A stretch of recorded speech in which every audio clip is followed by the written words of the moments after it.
Hello and welcome to another edition of Roatan Living. I'm your host Philip Buck and I'm reporting today from West Bay Beach here in Roatan, Honduras. As you can see behind me, the beach today is gorgeous. A few people wandering around. Had a cruise ship here today, enjoying the nice tropical sun. But today I wanted to report on a hot news topic regarding Honduras. The international press has been reporting about a military coup in Honduras that expelled the sitting president.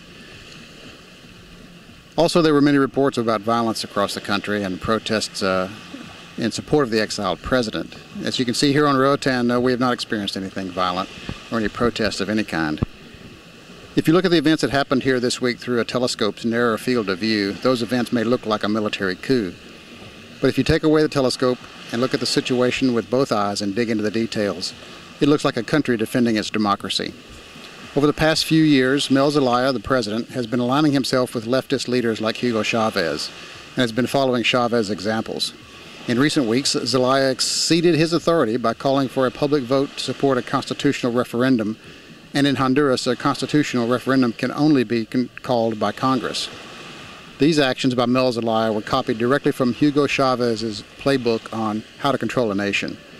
And the citizens of Honduras believe that Zelaya's plan was to manipulate the referendum into a mandate to eliminate the presidential term limit.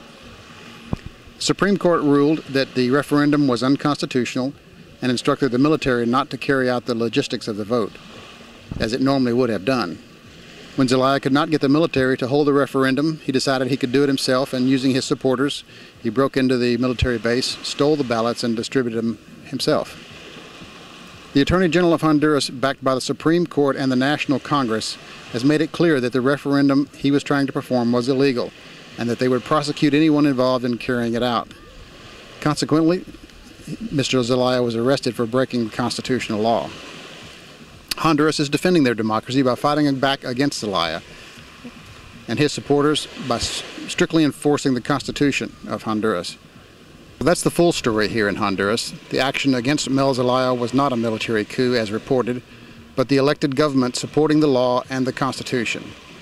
I'm Philip Buck, reporting from West Bay Beach here in the island of Roatan.